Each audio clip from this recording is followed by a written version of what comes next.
એ સાંભળો સાંભળો, થોડી જ વારમાં એટલે કે મિનિટોની ગણતરીમાં આપણા સૌના, આપણા લોક લાડીલા, આપણા વિસ્તારના માનીતા એવા ઉમેદવાર કુકરસિંહ વધારી રહ્યા છે. અમારું બેટું લાડીને લાડો હોય ઈ તો હદમ્યા, પણ આ લોક લાડીલા એટલે કોણ હશે? હેડો આવે એટલે જુઓ. ડોહાબા શાંતિસર બેહી દો, અવાજ મત કરો, કારણ કે આપણા ગામમાં કુકરસિંહ નેતા આવતા હોય અને આપણા ગામની આબરૂ જાય. સારું લો ભાઈ, અમે તો આ બેઠા. મારા બેટા ઈ ભોંગળો વગાડે છે ને ઈ અવાજ કરે, ઈ અવાજ નથી સંભળાતો. અમને કે અવાજ કરો, એક બાજુ સોના મારા બેટા. આપણા સૌના એવા લોક લાડીલા ઉમેદવાર કુકરસિંહ નું આપણે સૌએ ગામ વતી ભવ્ય સ્વાગત કર્યું. ત્યારે ફરીથી એક વખત તાળીઓના ગલગલાટથી એમને વધાવીશું. અને હવે આપણે વિનંતી કરીએ કે કુકરસિંહ આપણે સભાને સંબોધશે. સર્વે પ્રથમ તો આ મીટિંગમાં મોટી સંખ્યામાં જે ગામ લોકો ઉપસ્થિત છે સૌને બે હાથ જોડીને નમસ્કાર, વંદન અને મારા જય માતાજી તથા ભાઈઓ અને બહેનો. સાહેબ તમને ખોટું ના લાગે તો એક વાત કરું, તમે થોડુંક ઓછું ભાળતા એવું નથી લાગતું? આ મીટિંગમાં બહેનો કોઈ નથી, એકલા ભાઈઓ જ બેઠા છે. દાદા તમારી વાત બિલકુલ સાચી છે.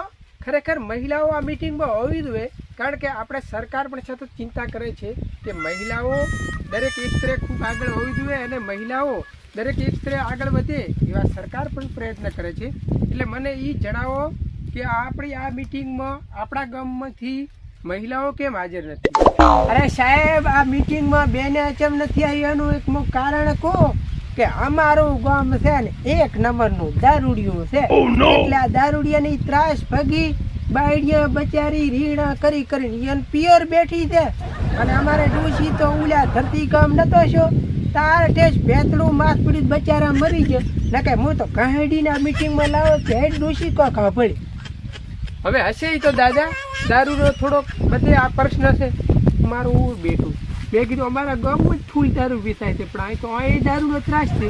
હવે દારૂ વિશે ઘણી મારે વાત નથી કરવી, ચમ કે મારા બેટા દારૂડિયા વોટ મને નહીં આલે, અને બીજું કે દારૂમાં તો અર્થે વોટ લેવાના છે.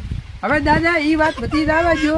અને હવે કોઈ ગામ લોકોને કાંઈ વિકાસના પ્રશ્ન હોય તો બોલો, આપણે એ કામ કરવા પ્રથમ બંધાયેલા છીએ. સાહેબ અમારા ગામમાં પહેલી તો પાણીની રાઈડ છે. મને માતાની સોગંદ પાણી હારું અમારા ગામમાં કાળા કૂકવા ઉડે, બાયડિયા માટલા હારું વટે. તમને પંદાડે વાંચશો ને તો અમારે 2 માટલા ફોડી પણ મારી ખાલી સામાન્ય પાણીનો પ્રશ્ન છે એમ ને.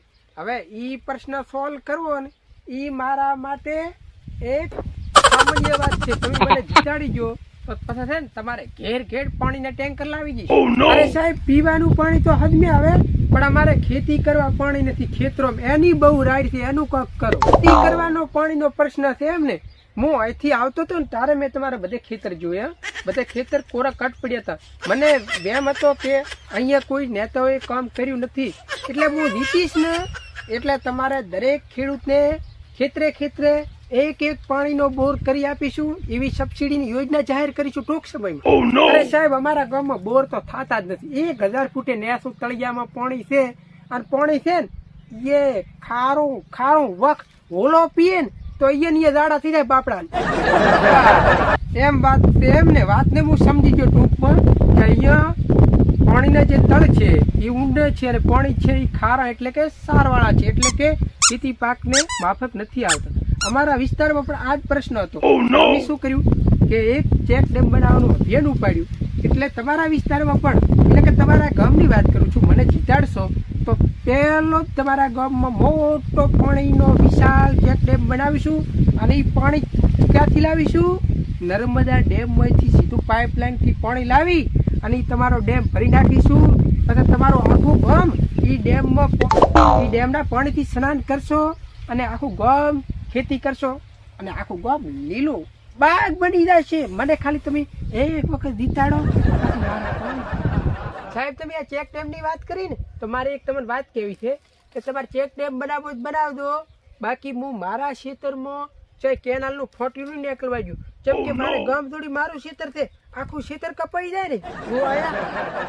અરે મારા વાલા ભાઈ, એવું આપણે નહીં કરવાનું. કોઈના ખેતરમાં આપણે નર્મદા કેનાલ કાઢવાની નથી. સીધી જમીનમાં પાઇપલાઇન નાખીશું એટલે કે એ તમારે એ જમીન ઉપર ખેતી પણ થઈ શકે અને દરેકને પાણી પણ મળી શકે. એક નંબરના ટોટા હાલ્યા છો. કેવો બોલ્યો કેવો ડેમ કરી દઈશ, પાણીનો ડેમ. હવે પાણીના ડેમની તો એ વાત રહી, પણ 1-2 ફૂટનું ભોગળું નહીં ઊભું કરે, ભોગળું. અને વોટ પૂરો થશે એટલે કે સટણો પૂરો થશે ને તો ગમમાં ની સાથે ગમની વાત તો અહીંયા કરો. ફોને નહીં ઉપાડે, ફોને. અમારો આખો જિંદગો આ સોટણામાં જો કોઈ નેતા તાકતા હોય ને છોકરી હોય તો મારા બેટા કેવી હારી વાતો કરે, આમ કરશું તેમ કરશું. એક તો ભૂખી લાગી પડી છે. નાસ્તો તો ખવડાયો, પણ હવે આટલા ઓલે શું સવાણું નહીં ખવડાયું. હવે સવાણું મારે શું થાય, બાજરીના 2 રોટલા મારે જોવે. હવે આટલે નાસ્તે મૂકે ધાપતો હોય શું. હવે ચૂંટણીમાં બધા નેતા આવશે ભાષણ કરવા, આપણે તો જેની મીટિંગ હોય ને એમાં જઈ અને બેસી જ જવું છે. ભલે ફલાણાની ઢેકડાની મીટિંગ હોય, બાકી કેશો હાથું ગમે એ હોય. હવે હેડો ઘરે હજી તો બીજા ખાલી આબાના મીટિંગ વાળા અહીંયા જવું પડશે.